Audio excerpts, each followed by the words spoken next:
7 de janeiro de 2026. Casa Branca, Washington, D.C. Robert F. Kennedy Jr. sobe ao pódio e pronuncia uma frase que encerra 3 décadas de política nutricional americana. Estamos terminando a guerra contra a gordura saturada. Atrás dele, projetada em uma tela gigante, uma pirâmide alimentar completamente invertida. Proteína animal, laticínios integrais e gorduras saudáveis no topo.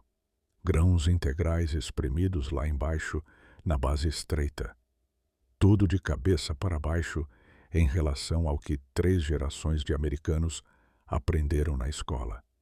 Aquilo não era apenas uma atualização de design.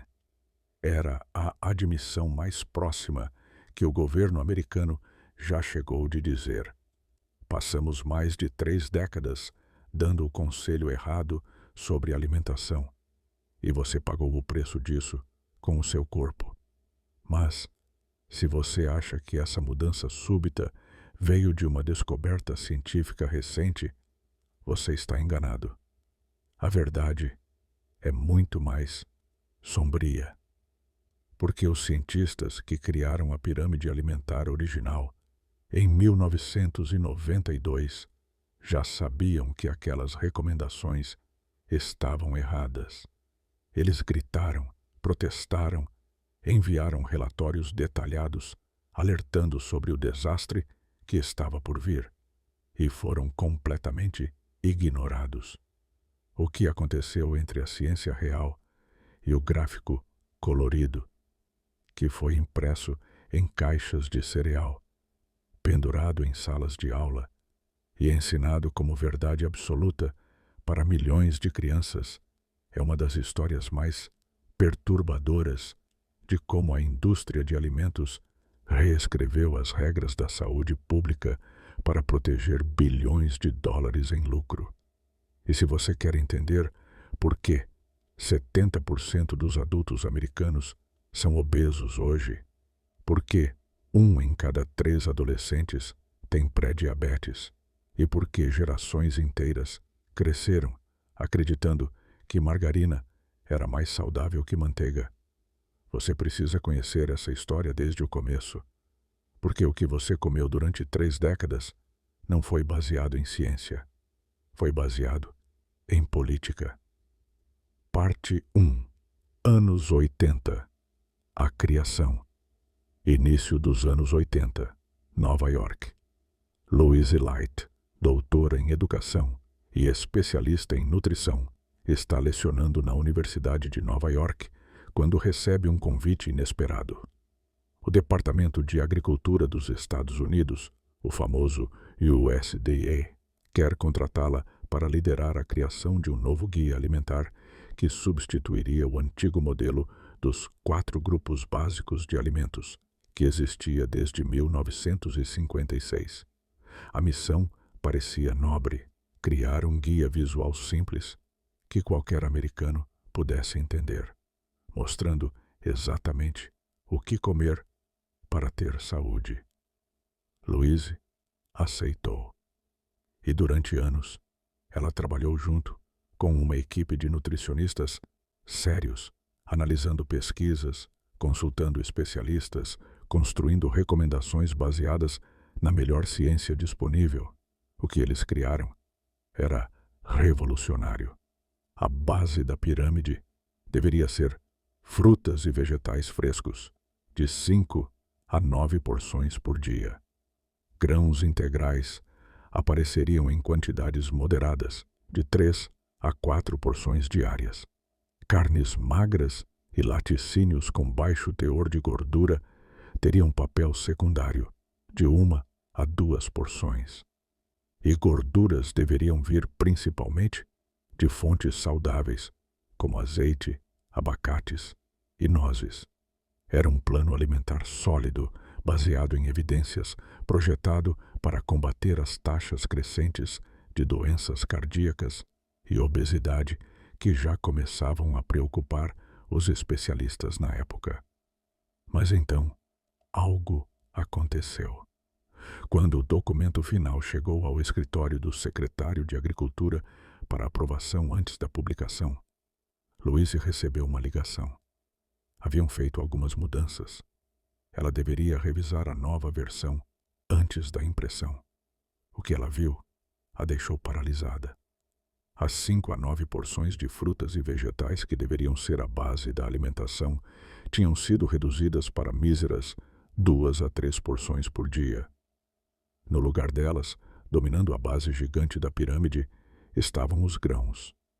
6 a 11 porções de pão, arroz, massa e cereais por dia. 11 porções.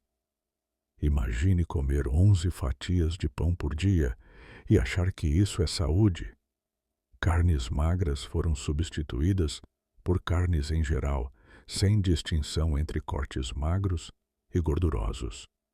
Laticínios com baixo teor de gordura foram diluídos para incluir laticínios integrais, protegendo as vendas de produtos com gordura total. E as gorduras saudáveis, como azeite de oliva e abacate, foram jogadas no topo da pirâmide, junto com doces e óleos processados, todas rotuladas igualmente como coisas para evitar. Louise Light fez o que qualquer cientista ética faria. Ela protestou.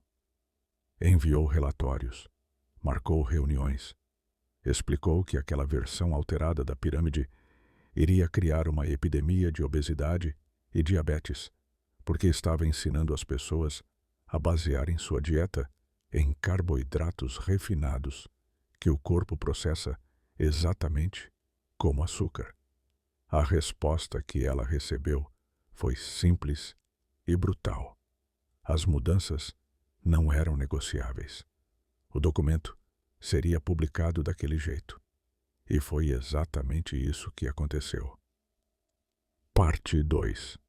1991. O atraso.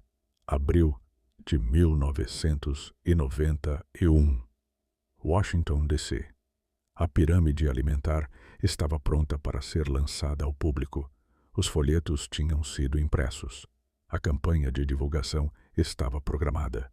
Tudo encaminhado para mudar a forma como os americanos comiam. Mas, então, dias antes do lançamento oficial, algo extraordinário aconteceu.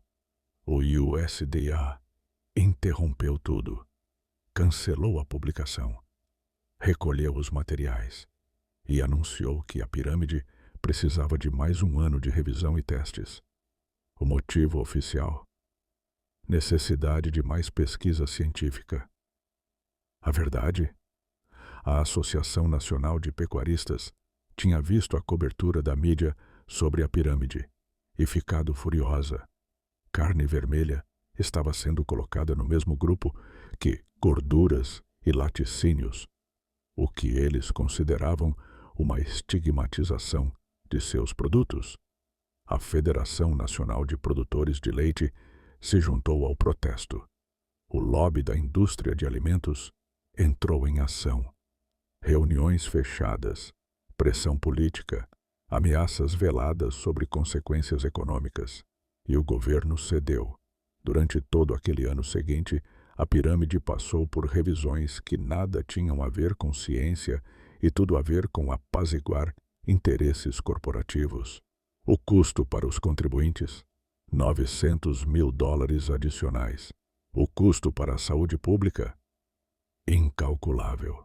Quando a versão final foi finalmente publicada em 1992, os próprios nutricionistas que tinham desenvolvido o guia mal conseguiam reconhecer seu trabalho.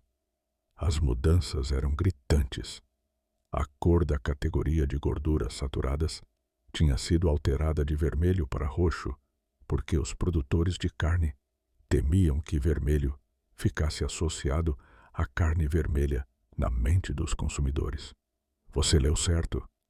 A cor de um gráfico de saúde pública foi mudada para proteger a percepção de marca de uma indústria. Parte 3.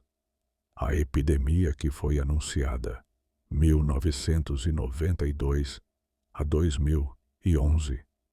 A pirâmide alimentar foi lançada com grande estardalhaço. Ela apareceu em caixas de cereal, embalagens de pão, comerciais de televisão, salas de aula em todo o país. Uma geração inteira de crianças cresceu memorizando aquela imagem. Muita massa e pão na base, pouca gordura no topo. E exatamente como Louise Light e outros cientistas tinham previsto, começou o desastre. Entre 1992 e 2011, as taxas de obesidade em adultos americanos explodiram. Diabetes tipo 2, que costumava ser chamada de diabetes do adulto, começou a aparecer em crianças e adolescentes em números alarmantes. Doenças cardíacas, que a pirâmide supostamente deveria combater, continuaram sendo a principal causa de morte no país. O que estava acontecendo?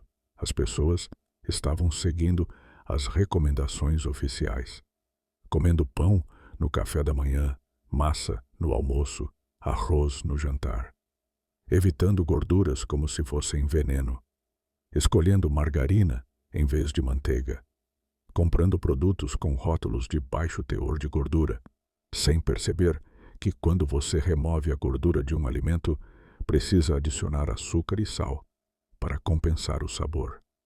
A indústria de alimentos adorou. Carboidratos processados são baratos de produzir e têm margem de lucro altíssima. E agora eles podiam colocar um selo de aprovação do governo em caixas de cereal cheias de açúcar, dizendo que aquilo era a base de uma alimentação saudável. Enquanto isso, pesquisas independentes começavam a mostrar o que qualquer nutricionista sério já sabia. Nem todas as gorduras são ruins. Gorduras monoinsaturadas e poliinsaturadas, como as encontradas em azeite, peixes e nozes, são essenciais para a saúde. Gorduras trans, encontradas em alimentos ultraprocessados, são verdadeiramente perigosas. Mas a pirâmide não fazia essa distinção. Gordura era gordura, e gordura era inimiga. Da mesma forma, nem todos os carboidratos são iguais.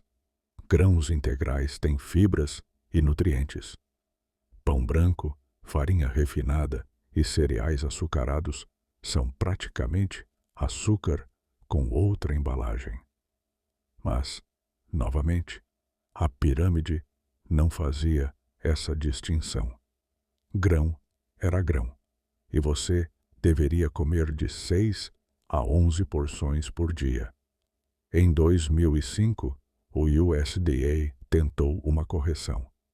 Lançaram o MyPyramid, com faixas verticais coloridas em vez de camadas horizontais, e adicionaram um bonequinho subindo escadas para representar exercício.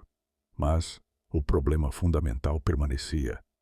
Grãos ainda dominavam. Gorduras ainda eram vilãs. E a confusão só aumentou, porque agora o design era tão abstrato que nem ficava claro o que cada faixa representava sem consultar um site. Em 2011, sob a liderança da primeira-dama Michelle Obama, o governo finalmente abandonou a pirâmide. No lugar, criaram o MyPlate, um prato dividido em 4 partes. Metade do prato era frutas e vegetais, 1/4 era grãos, 1/4 era proteína, e um copo ao lado representava laticínios. Era melhor, mais simples, mais equilibrado, mas o estrago já estava feito. Uma geração inteira tinha crescido com informação nutricional fundamentalmente incorreta, e os números de obesidade e diabetes continuavam subindo. Parte 4. Janeiro de 2026. A inversão. 7 de janeiro de 2026. Voltamos ao pódio da Casa Branca. Robert F. Kennedy Jr. anuncia as novas diretrizes alimentares para 2025 a 2030.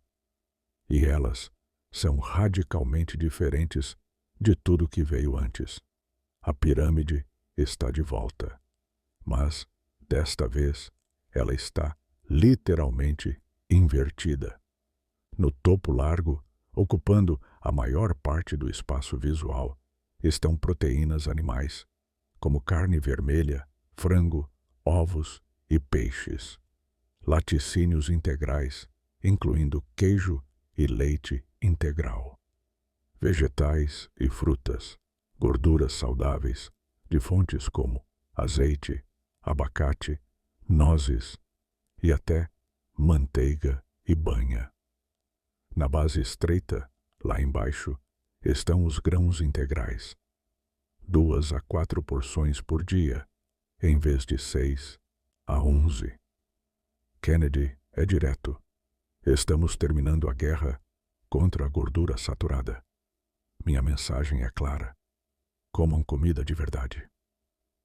As novas diretrizes recomendam que americanos aumentem drasticamente sua ingestão de proteína, de 0,36 gramas por quilo de peso corporal para 0,54 a 0,73 gramas. Para uma pessoa de 70 quilos, isso significa passar de cerca de 25 gramas para quase 50 gramas de proteína por dia. Laticínios integrais não são apenas permitidos, são encorajados. 3 porções por dia.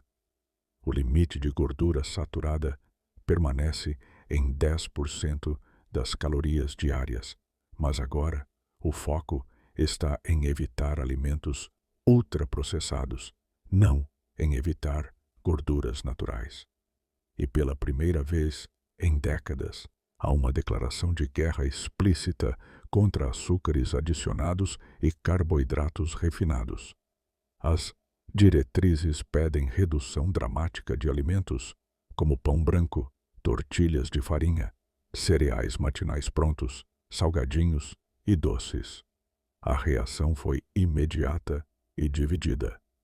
A Associação Médica Americana aplaudiu o foco em alimentos ultraprocessados e açúcares. A Associação Americana do Coração elogiou a ênfase em vegetais e frutas, mas expressou preocupação com o incentivo a carnes vermelhas e laticínios integrais, citando décadas de evidências ligando gordura saturada a doenças cardíacas. Especialistas de Harvard foram mais críticos. Christopher Gardner, que fazia parte do comitê consultivo que revisou as evidências científicas, disse estar decepcionado com a pirâmide que coloca carne vermelha e gorduras saturadas no topo, afirmando que isso vai contra décadas de pesquisa. Outros nutricionistas apontaram uma contradição fundamental. Se você aumenta drasticamente proteína animal e laticínios integrais na dieta, matematicamente torna-se impossível manter a gordura saturada abaixo de 10% das calorias diárias, porque gordura tem o dobro de calorias por grama comparada a proteínas ou carboidratos. Mas também havia apoio significativo. Grupos de fazendeiros e rancheiros comemoraram o reconhecimento de que carne e laticínios são parte importante de uma dieta saudável. Médicos que seguem abordagens low carb para tratar diabetes e obesidade viram suas posições validadas por diretrizes oficiais pela primeira vez. E para muitas pessoas comuns, especialmente aquelas que tinham seguido as recomendações antigas fielmente e ainda assim ganhado peso e desenvolvido problemas metabólicos, havia uma sensação de vindicação misturada com raiva. 32 anos seguindo as regras, 32 anos evitando manteiga, comendo margarina, enchendo o prato de massa. E agora o governo estava dizendo que tudo aquilo estava errado. Parte 5. O que isso significa para você? Então, onde isso te deixa hoje?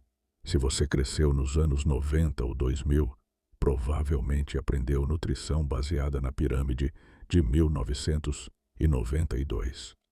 Você foi ensinado que carboidratos são a base de uma dieta saudável, que gordura é inimiga, que você deveria comer pão em todas as refeições e evitar abacate porque tem muita gordura.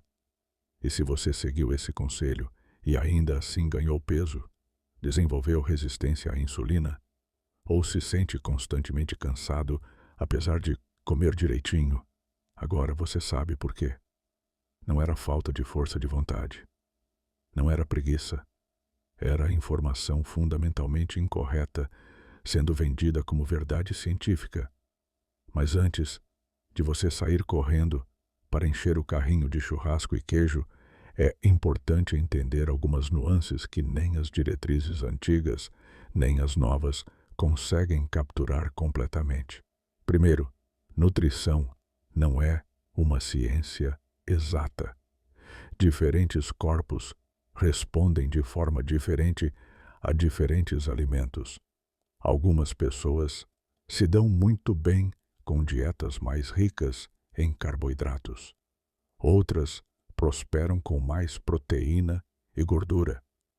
Não existe uma única pirâmide perfeita que funcione para todos os 135 milhões de adultos americanos. Segundo, a qualidade importa mais do que a categoria. Uma porção de salmão grelhado com azeite não é a mesma coisa que um hambúrguer fast food frito em óleo de soja. Ambos são proteína com gordura, mas os efeitos no seu corpo são completamente diferentes.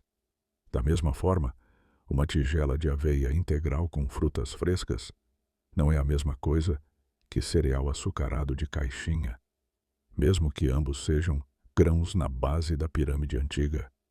Terceiro, e talvez mais importante, a lição real dessa história toda não é sobre grãos versus proteína ou gordura versus carboidratos.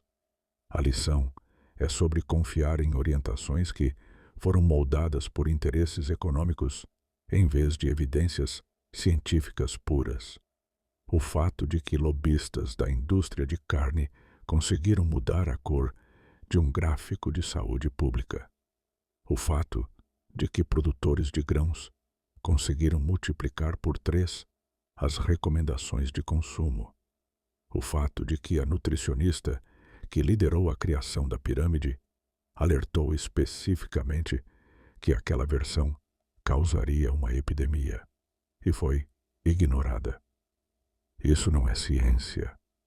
É política disfarçada de ciência. E acontece até hoje. As novas diretrizes de 2026 também enfrentam acusações de influência da indústria. 4 dos 9 cientistas envolvidos na revisão tinham laços financeiros com as indústrias de laticínios e carne, incluindo recebimento de financiamento para pesquisas e pagamentos por consultorias. Então, qual é a resposta? A resposta honesta é que você precisa se tornar um estudante crítico da sua própria saúde. Não confie cegamente em pirâmides, sejam elas de 1992 ou de 2026. Preste atenção em como você se sente quando come diferentes alimentos. Trabalhe com profissionais de saúde que olhem para você como indivíduo, não como um ponto de dados em um gráfico federal. Mas existem alguns princípios que praticamente todos concordam, independentemente de qual pirâmide estejam seguindo. Coma alimentos de verdade, não produtos ultraprocessados. Isso significa coisas que crescem ou que um dia estiveram vivas, não coisas fabricadas em laboratórios com 30 ingredientes impronunciáveis na lista. Coma vegetais em abundância. Ninguém, em nenhuma pirâmide, em nenhum momento da história, jamais argumentou que vegetais fazem mal. Se há um ponto de consenso universal em nutrição, é que você deveria comer mais vegetais. Evite açúcar adicionado sempre que possível. Refrigerantes, doces, produtos de padaria comerciais, cereais açucarados. Essas coisas não estavam disponíveis para os seres humanos durante 99,9% da nossa evolução, e nossos corpos não sabem lidar bem com elas. E talvez o mais importante, seja cético de qualquer guia alimentar que pareça estar beneficiando mais uma indústria do que a sua saúde. Por 32 anos, você foi ensinado a comer de uma forma que beneficiava produtores de grãos, fabricantes de alimentos processados e indústrias que lucravam com sua confusão sobre nutrição. Quando Louise Light, a nutricionista que liderou a criação da pirâmide original, viu as mudanças que transformaram seu trabalho científico em propaganda da indústria, ela escreveu algo profético. As consequências para a saúde de encorajar o público a comer tanto grão refinado que o corpo processa como açúcar eram assustadoras. Ela deixou claro para o USDA que aquela versão da pirâmide levaria a uma epidemia de obesidade e diabetes. Bem-vindo à América de 2026, onde 70% dos adultos estão acima do peso ou obesos, onde quase 1/3 dos adolescentes têm pré-diabetes e onde doenças crônicas relacionadas à dieta desqualificam jovens do serviço militar. A pirâmide pode ter sido invertida agora. As recomendações podem estar mais próximas do que a ciência independente sugere, mas a questão fundamental permanece. Você pode confiar em um guia alimentar criado por um órgão cuja responsabilidade principal não é sua saúde, mas promover e comercializar produtos agrícolas americanos? A resposta está na pergunta. Essa é a história de como a comida que você foi ensinado a comer por 3 décadas foi escolhida não por cientistas preocupados com sua saúde, mas por lobistas preocupados com lucros de suas indústrias. E é mais uma história sobre o lado oculto da comida. Se essa investigação te fez questionar tudo que você pensava saber sobre alimentação saudável, se inscreve no canal O Lado Oculto da Comida, ativa as notificações e comenta aqui embaixo: quero mais verdades sobre comida. Assim, eu sei que vale a pena continuar investigando o que realmente está no seu prato e quem decide o que você deveria comer.